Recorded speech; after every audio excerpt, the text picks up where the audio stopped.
whole different ball game. And they're not going to have the arm. And that's why you see a huge drop-off after the 12-year-old season. And then you see another big drop-off after the 14-year-old season when players are going into high school. Because now it's not just the 90 feet, but now it's heavy competition. And the question is, do they have the tool set to keep competing? So you have to ask yourself, how important is throwing? To me, it's like, if you can't throw, you can't play. So let me give you one example. This is a kid that played with my son. Right? My son was a pitcher. This kid was a hitter. He was an all-state hitter at a big-time program. Right? They ended up ranked 25th in the nation that year. They won league title, semifinals in conference play in the open division. This kid could hit. I saw it at 14 years old when he was a freshman, coming in freshman year. I saw him, I was like, wow, he can hit. He was playing pony, hitting 55, 60, and then going off and hitting 80 against other pitchers. I was like, how are you hitting the ball in like such a difference in speed and where you're playing at? He could hit. He couldn't throw. Right? And here's a coach that he was under that was a two-time national championship coach. He's a California Hall of Fame coach, two-time AFLAC All-American coach. The kid couldn't throw. That coach should get that kid to any school in the country. No scholarship whatsoever. He had to make a special call to Long Beach State. The head coach there went to a school in the league, so they knew each other, and they pulled him in as a recruited walk-on, right? So he played first base for the team or DH in high school. But he couldn't throw. All the little league issues that I kind of talked about were still in him. He could not throw the baseball. And so he went to Long Beach, he DH'd there, and he played first base. He hit like 320 as a freshman. That's phenomenal. At the Division I level, Long Beach State, which is a high-powered program, right? Perennial, top 25, top 30 type program. Another hitter came in that was playing first base the next year, and he kind of lost his spot. He also had some back issues from too much weightlifting in high school and football issues and stuff like that. And he ended up just kind of dropping off. That was a kid that should have made pro ball, but the arm kind of left him out in the cold. But the kid could hit. So at the end of the day, what's more important? I don't know. I'm just kind of, for today, I'm kind of proposing that throwing is more important, because that's your lifeline as a player to continue to play. If it's strong, it's healthy, it's accurate, you can continue to play. You're not a liability to the team. And I'm talking in terms of high school, college, and those guys moving on. You're not a liability anymore. You're an asset. Because if he had an arm, they could have moved him to the outfield. And then had two big hitters hitting in the lineup, right?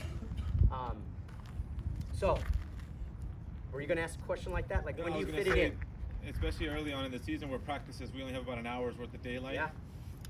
Yeah, well, maybe you don't necessarily need to be on the field here. So like I do a lot of my workouts, some other field, some other softball field, I do it on football fields. I like to use the markers on the football field. Where's our distance? Where are you at? Setting them up with cones, all that kind of stuff. So maybe find a different location on a different day that you can work on the development, spend that hour doing it, right? I know it's a lot.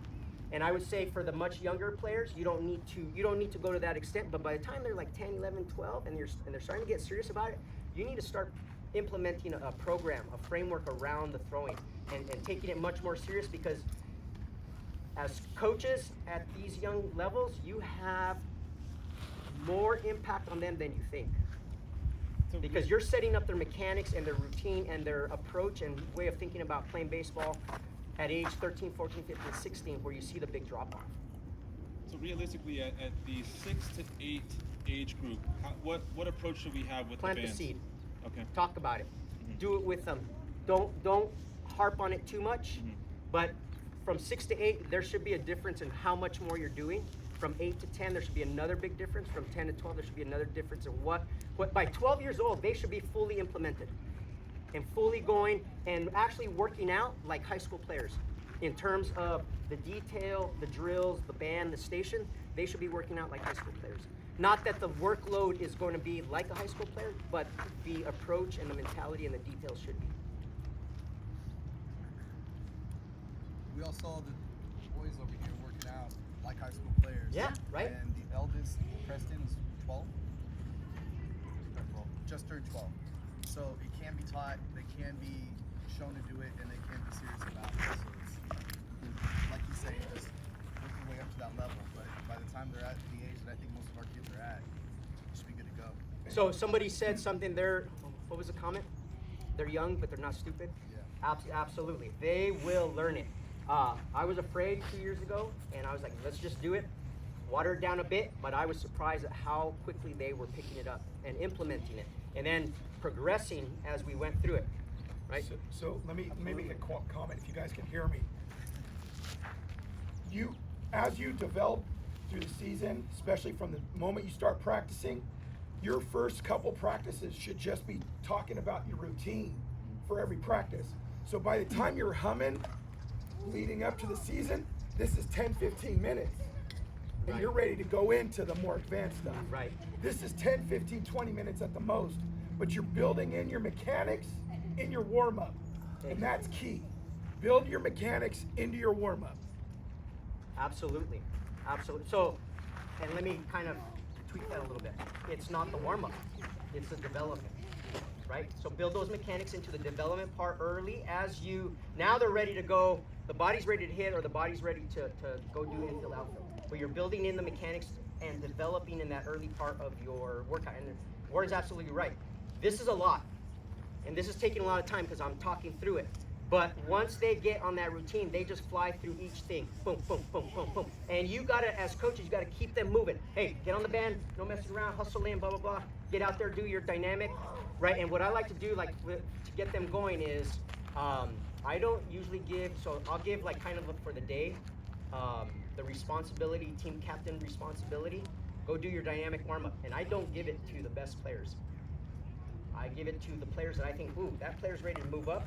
He's working hard, and give him the responsibility to start leading the group, the better players, and you'll be surprised at what that player's gonna do for you, because in his head, as he's out there leading dynamic warm-up, band, plyometrics, he's like, oh, coach trusts me, coach believes in me, and then they will take that to the next level in their playing and how they approach the game. If you never give them that responsibility, I'm talking kind of the middle of the road to the lower level players, if you don't give them that responsibility, they're always gonna feel less than. And they're always gonna feel like the better players are on top of them. Allow those lower level players to get that responsibility. You'd be amazed at what will come out of it. I can't tell you, I mean, I've seen it where it's like, and they do it. They're like, I'm not gonna let coach down. And they do all the details, right? And they're keeping the other players on track. The best players on the team don't need that responsibility. They already know what to do. There's a reason why they're pretty good, right? They kind of already know what to do, and they're gonna just follow and get through it or whatever. But that's one of the things that I like to do as a coach is give that responsibility to lower level players. Go ahead, Jay. It was something we did last year from the very first practice. And it's about 20 minutes every practice that we ran. But the kids would start out and they would go through all the dynamics, and they would come in and they would go through all of these 5-6 pitching stations and then go into long toss before we would work through anything. And it was every single practice, every game. That would be next. But every game, every practice, they would do 15, 20 minutes. This is it. They really got it, and after a relatively long season last year, they understood exactly what they needed to do by the end. Yeah. Band work we didn't work in. There were a handful of kids that did band work, but band work we didn't work in for everybody.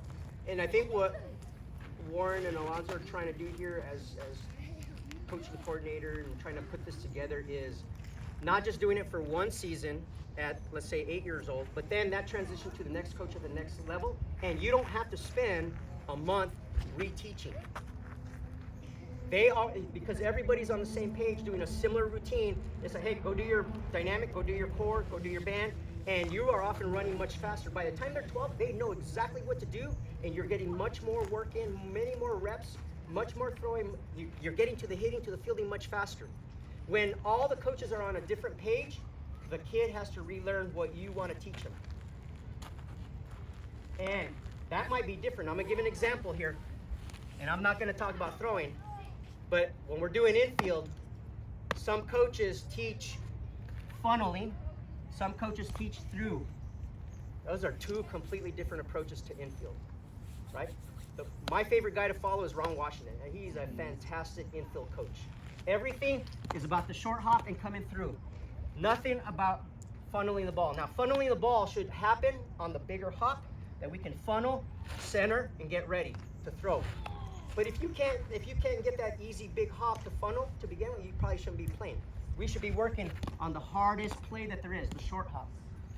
Two different approaches on how infield coaches teach, and when I get a player that funnels, I can't break the habit. And he's I'm telling him, this is the drill. Every drill is based on short hop, short hop, short hop, hands through, feet through. And he keeps trying to do this, and then the ball, as he funnels and the ball goes under 2-3 times, I'm like, there you go, right? So that's just one example on how transition from one coach to the other. There's no continuity to it. If we're all kind of on the same page from the younger levels to the upper level, boom, boom, boom, and then all of a sudden you have more competitive teams at the end of the season for TOCs, All-Stars, whatever it might be, because you have those players have gotten the same message over and over and many, many more reps, and you're not wasting all that time at the beginning of the season trying to get ramped up to speed, know what everybody's doing, what's this player, that player, whatever. If the league wants to get better and compete with some of the other leagues down the road, that's the framework that kind of has to be followed to get there, right? Okay, so any questions on anything up to this point?